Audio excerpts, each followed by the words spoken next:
Have you ever heard of William Wilberforce? The three great Brits that I say brought the kingdom of God into the UK, Whitfield, Wilberforce, and William Booth. I guess the last name would be Booth. Anyway, Wilberforce was probably the most significant of the three for this reason. He didn't do what he did as a preacher. He did it as a member of Parliament.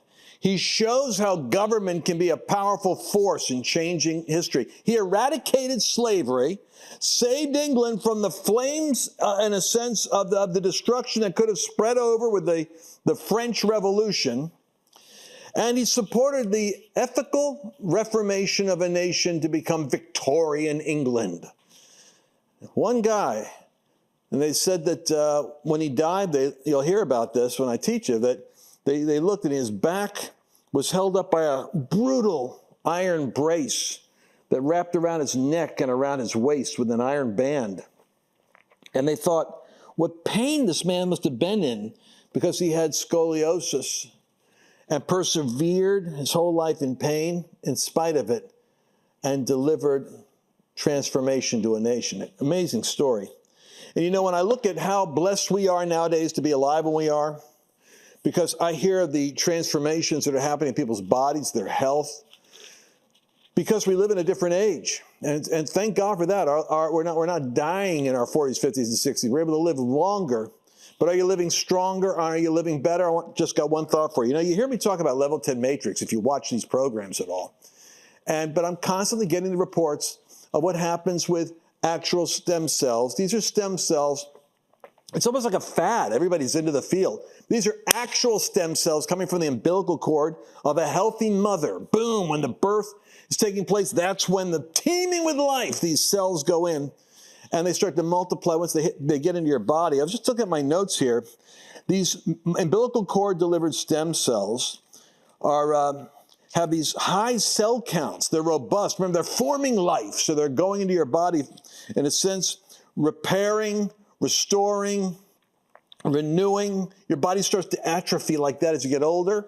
And then, boom, it just kind of like it seeks out degeneration and activates your body's internal repair system.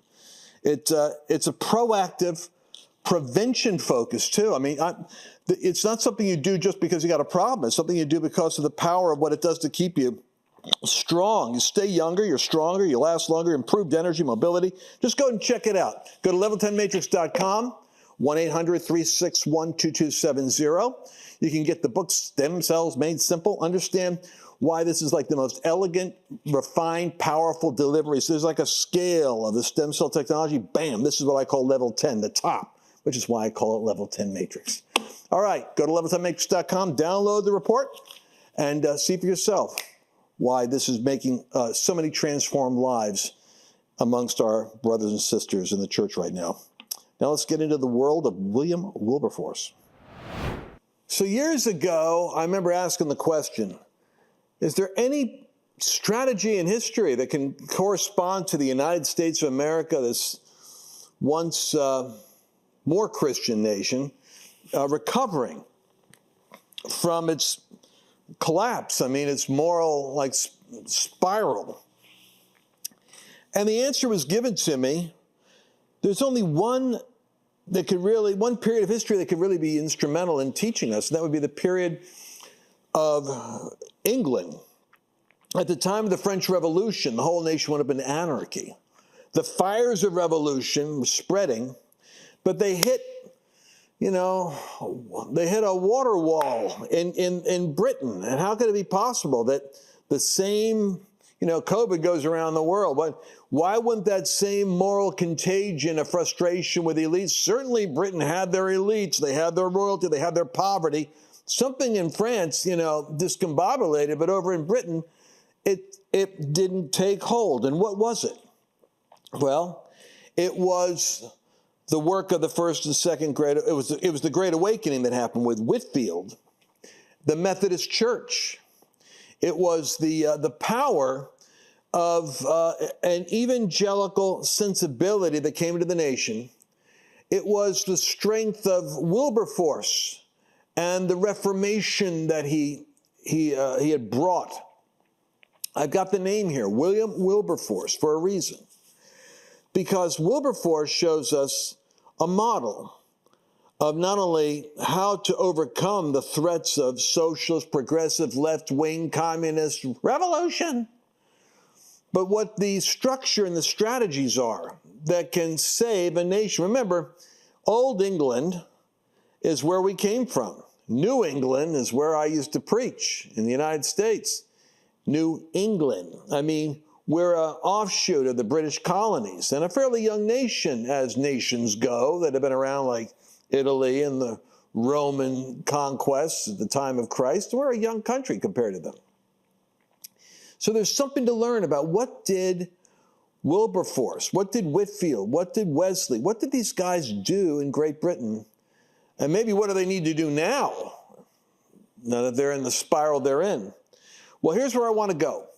Wilberforce rises up as a unique feature because he, at the same time that our country had slaves, Britain had been massively in the slave trade from the Caribbean and various parts of the world, Africa, where they would literally have the sugar plantations and be going and taking the slaves and bringing them to England and creating their whole system of their empire run off of this slavery market.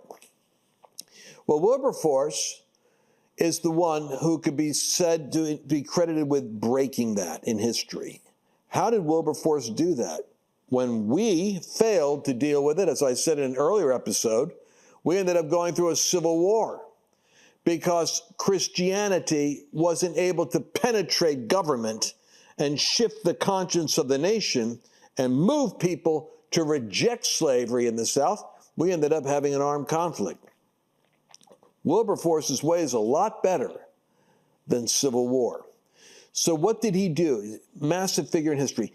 When he died, I'll tease this out, in his 80s,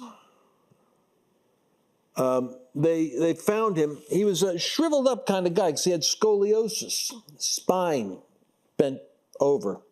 And they were horrified to discover that all those years he had this back brace, almost like an iron claw, that went up his back, around his waist, and wrapped around the collar of his neck, which he kept concealed. And they kept him from completely tipping over. And so he was held up in this painful iron brace his whole life, but nobody saw it, nor did he complain about it. The one quote that I remember is a man in Parliament. Let me see if I can find his quote here, because I thought it was so interesting, that he said, I listened to Wilberforce speak, name is Boswell. He said he would come into Parliament and he approached it frail and small, bent over, but the shrimp became a whale and I was carried away by his eloquence and forgot that he was even small. He seemed to fill Parliament with the strength of what he had to say. Well, what was it that Wilberforce had to say? He says that God visited him. He visited him as a young man. His aunt and his uncle, his father died. Notice how these patterns in family history affect and shape you. His father died. He had to go live with his aunt and his uncle. But his aunt and his uncle were affected by the Whitefield, Wesley revivals.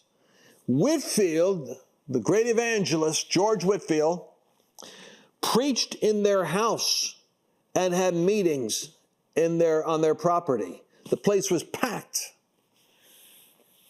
The family was so impacted by Whitefield, they were ardent believers, that by the time that young Wilberforce went to stay with Auntie, they really evangelized the heck out of that kid. Pray, you need Jesus. The kid evidently has an encounter with God. And he hasn't yet submitted himself, but he knows it's real. his mother thinks he's fallen into a cult and immediately reels him back home and tries to get him back with his old buddies, his old friends, and get back to normal, get away from the religious fanaticism, huh? Well, the thought didn't leave him because God began to wrestle with him. He goes on to Cambridge, becomes best friends with William Pitt, aristocratic, wealthy, young, future prime minister. And the two of them were buddies in college, best friends, and commiserated about what they were going to do with their political careers. And they both decided Pitt will be prime minister, he'll serve 2 terms, and he's going to set it up for William, so William Wilberforce, he can have his turn. And the two of them were actually going to go kind of play politics together and champion each other as buddies. Well, this is when Wilberforce gets dealt with by God. And God starts to convict him, and he gives his life to Jesus. And he says, man, I wanted to do politics. That was my ambition. But I realized God set before me not 1, but 2. Folks, listen to me. Not since Moses has there ever been a mandate this audacious given to an individual regarding a nation. Wilberforce was told by the Lord, 2 things, son, not just 1. I want you to abolish slavery completely. Get rid of it. Now imagine this. Back then, 10% of the GDP of the nation, 1/10 of the economy is off of this industry. And in the weird psychology of Europe, they thought they were helping people become more civilized by coming into Europe. So Wilberforce is going to eradicate slavery.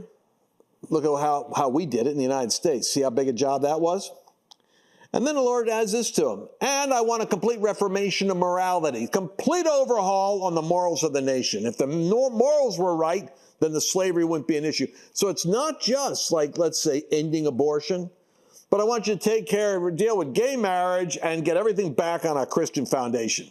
That would be like God giving you that call right now. End abortion and gay marriage. Just do it. Oh, my gosh. God has set before me 2 great objectives, the abolition of the slave trade and the reformation of manners. Manners in that period of time meant morality, how people behaved. Do I have any more on him here? He says, you may choose to look the other way, but you can never say again that you didn't know. He had a real conviction about conscience. He says, once God speaks to you, once the Word of God shows you what the truth is, you cannot turn away from it. You're held to that standard. And so he practiced that vigilantly. Now, I want to talk to you about the strategy that was employed because it didn't happen easily.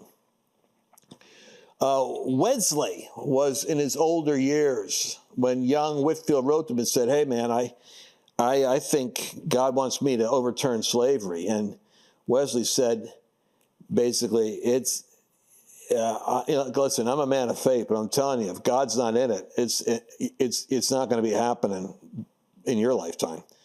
But if God's in it, it can happen. It'd have to be God. So you need to know this about Wilberforce, and that is the fact that God raised him up as a vessel to completely shift the nation. And the way that he would do it would be he would be working with the transformation of culture through the conviction of the conscience. He gathered together with other Christians in Parliament, and they joined forces together. They were derisively called the Saints by the rest of Parliament. But those Christians made the decision that they were going to do something that would affect the direction of the nation. It wouldn't happen overnight. Wesley was virtually almost right, because it was somewhat 40, 50 years later, Wilberforce is near his deathbed, and he gets handed a piece of paper saying, essentially, slavery will be eradicated. What you've given your life to, accomplishing, at the end of your life, you can see. It's like Moses looking at the promised land out there on the horizon. But what William Wilberforce had done was, In order to create a conscience in the nation, he began assailing every single ghastly, immoral practice they had. Young kids would be getting drunk. They were able to drink at the age of 7. He said, you got to raise the workforce age. You can't have kids working 14 hours a day in the mines, drinking gin when they come out. And so he started to create laws and push for moral reform and continuously pinprick the nation in 100 places. The Society for the Prevention of Cruelty to Animals. You know where that came from? Wilberforce watched a man beat his horse over the head with a club. He said, this is ghastly. Laws should be against the cruel treatment of animals. And so he basically made a conscience formed in the nation by legislation and constant public persuasion on the habits that they had. We'll come back in a minute. I want you to hear the rest of this. What if you could live younger and stronger for longer? Is it possible to reactivate your body's internal repair system the way God designed it? Are you or someone you love struggling with body degeneration and in search of some kind of an effective solution? At Level 10 Matrix, we believe that the power that created you can heal you, and that healing and regeneration are already encoded right inside your DNA. And whether it's due to injury or illness or aches or chronic pain or lack of energy, mental or physical decline, or the brain fog that seems to come with the aging process itself. If you want to revitalize your life now, then call 1-800-361-2270 or go to level10matrix.com now to claim your complimentary ebook and to schedule your complimentary no obligation, no pressure consultation. Remember, looking and feeling younger never gets old. So if you want to revitalize your life now, then call 1-800-361-2270 today. Some people ask about what are the characteristics of a Wilberforce. I'm going to give you a strategy for what he did, how he did it, the pinpricking of the conscience in 1,000 ways. Matter of fact, let me just go there right now. He could have been absorbed by the system, but he didn't. He really wanted to leave politics. He wanted to just get into being a preacher, a revivalist, kind of like Whitefield and Wesley, and just join the ranks of the clergy and teach and preach. But here's a lesson for some of you. The place that God's called you may not be the place you want to go, but it's the place where you'll ultimately have the greatest impact for the kingdom of God. Point being, Wilberforce met with John Newton, the slave trader. John Newton, the author of that hymn, Amazing Grace, wrote it because he himself was an unsaved, cussing sea captain who made money off of slaves. After he got saved, he considered the amazing grace of God and wrote, "To save a wretch like me. I once was lost, but now I'm found, was blind, but now I see." He met with William Wilberforce.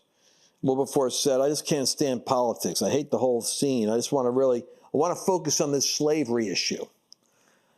And Newton said, "William, you're perfectly positioned in politics to make a difference. Guys like me, I'm out here in the church world, but you're in government. You could do something." And so that was the secret that moved him.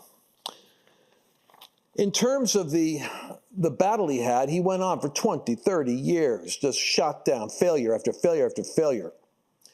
But he persisted. He persisted in building a conscience in the culture. Now, this is something to think about. And we don't do this very well, but we ought to learn something from Wilberforce. Slavery was only one expression of the reformation of morality, reformation of manners, remember? Wilberforce's quote here is, "A true Christianity is a new principle of action within." That sounds a little vague, but to him, here's what it means. If you're really a Christian, you have a new heart, and it ought to spring out in manifesting new direction in your life. And what you put your hand to is an extension of a changed nature. If you really don't have any action out here that reflects a change of nature, you're probably not a true Christian. That's what he calls a true Christianity. So he said, listen, true Christians would engage with social ills. The left does this all the time. I think we Christians are kind of like slow at this because we got to pietism, mysticism. It's all about supernatural and getting saved and going to heaven and going to church. The left is like a counterfeit for the church. It's like they're into fighting this and fighting that, freedom by this. All their courses and curriculum, it's about the oppressed, the suppressed, the victims, the this, the that. And it's a misguided evangelical zeal, which is trying to, get rid of save the whales and, and then the hoot owl and, global warming and climate change and redistribution of wealth and stop the police and defund the police. All of that is like what happens when you don't have a healthy conscience working in a nation doing proper reform. You got radical, crazy reform. Wilberforce said, let's harness this baby. And so what he did was he got whole kinds of groups. They call them societies. And it'll be a society for the prevention of the cruelty of man, a society against drunk driving, drunkenness with minors, like 8-year-olds. I told you, like 11-year-olds would go mining 14 hours a day and go with their dad and go get drunk on gin. So there were child labor laws, he said. It used to be a public entertainment. You know what public entertainment in London was?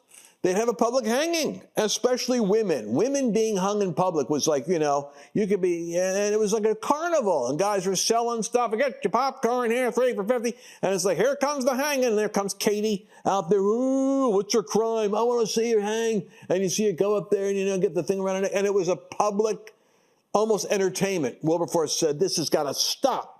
And he'd preach in Parliament, but he'd have his little societies. He's got his Methodists, he's got his evangelists, got his evangelicals, and they had lots of tracts. They were all handing out tracts to the literate, talking about this, and they're moral reformers. And that little army of his, listen to what they did.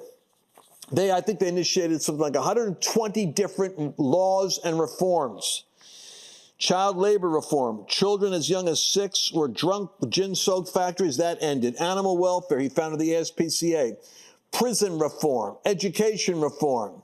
He started the Sierra Leone and India, started sending missionaries out with missionary work from the nation. He ended public hangings and all forms of cruelty. And what happened is it gradually built a conscience. But more than that, he started meeting in private at the Clapham estate. Now, this is a place where he met. And he said, let me see if I could draw this for you. This is kind of a powerful idea.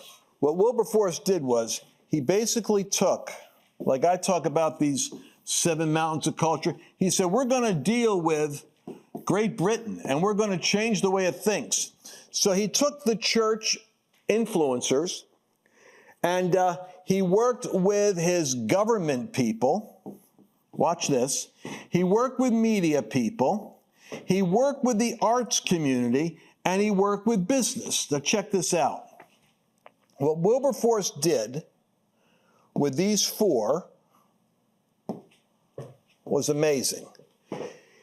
He took them all, and they met at the house of a businessman. And so this is the family mountain, actually. And so he basically had the families come to the business mountain over here where they had a property, which was called the Clapham estate or the Clapham Fellowship. And they would go from London all the way, and he took the elite believers in media, in government, from the prominent families of influence in Great Britain and preachers. And they met here at the home of a wealthy businessman, and they gathered together there, and they fellowshipped over weekends. And during those weekends, they had meals together and discussed who they were influencing. Now, watch how this works. Who were they influencing at the top of the structures? Who were they talking to? And it was almost like evangelism. How's the conversation going? Because they all agreed that the slave trade was going to be the target they were going to take down. And in doing that, they would deal with all the other reforms, creating a conscience in culture till that big one came down. But you see how ingenious this is? The Clapham estate, in my opinion, is one of the great unused strategies of Christianity. What it means is Christians that are the elites or the people of influence that have prominence, visibility, influence, should actually be meeting together and in humility and before Jesus, praying about what is it you're calling us to do, Lord, and how can we use our agency in order to produce change and reform. This could be done in a city.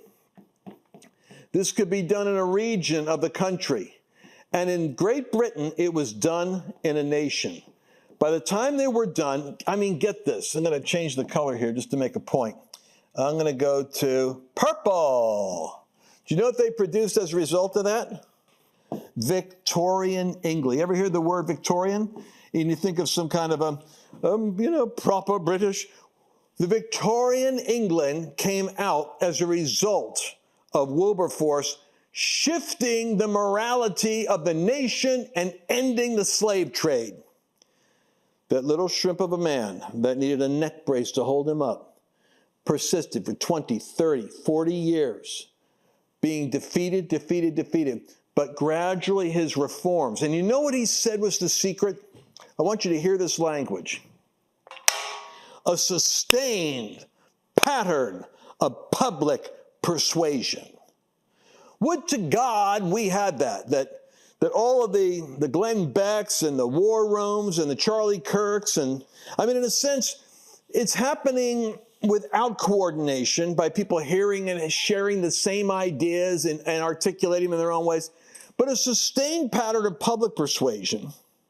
If we were saying and thinking and believing and beating the drums at the same time with the same strategy, how much more influence would there be rather than a cacophony of different drum beats going and everybody's clashing cymbals and kind of like getting everybody to pull in their direction? But if we could move together, this is what Wilberforce did. They had that, the government mountain was where they went and voted, but their public persuasion was what the elites were all working on at dinners in private. They did plays. They wrote books. The artists wrote award-winning books and did award-winning art projects that touched the high culture of the nation in order to put a conscience in them about the issue of slavery. All of them played their part. Now, listen, that's how homosexuality became like LGBTQ, got written into so many scripts. Annabelle and I watch Netflix. It's so frustrating because it takes 2 years for you to get something out of your system, because we're watching stuff that was put in during the Biden administration. So we're having to regurgitate all that, but it's always got a subplot with a trans this or two gay lovers, lesbian or something like that. It's like, hey, you're talking about 3 to 4% of the population. Forget about the Gen Zs. They all been, propagandized. 3% of the population. Why is it 50% of the cast members? But that's what happens. Wilberforce would go into the arts world and say, up, we're going to have some cool Christians. We're going to make Christianity cool. We're going to make righteousness cool. Because that's what the Reformation of manners was. Well, I'm sharing that with you because the lessons that we learned is, in 1807, the Slave Trade Act was passed. 283 votes against it, 16 to keep it. Parliament wept, Parliament applauded. Wilberforce wept silently, head bowed in gratitude. 3 days later, he went into glory, stood in front of Jesus. His death was, on his deathbed, he received word that the Slavery Abolition Act had passed. He finished his race the way he had fought, with perseverance, grit, grace, and he never complained about his personal price. All right, that's William Wilberforce, and I hope you've enjoyed the series thus far. There's a special relationship that a ministry has with the people that pray for it, support it, stand with it. And I've got a couple of hundred of you out there that I want to throw a party for. I got meals, party plans. Annabelle and I are going to be together. And I want to share with you the exciting inside story about the work that we're doing, work we do in partnership, organizations like Turning Point, like the White House Faith Council, and give you guys the insider update. What's interesting about this especially is, the meals, the resources, the whole event. We deliberately pared this thing down to the minimum cost possible, so it's only $350. I want you to be there. Go to lancewallnau.com/partner party. We'll see you there. Did you enjoy this latest episode? Please remember to share it with your friends, because the more knowledge you have,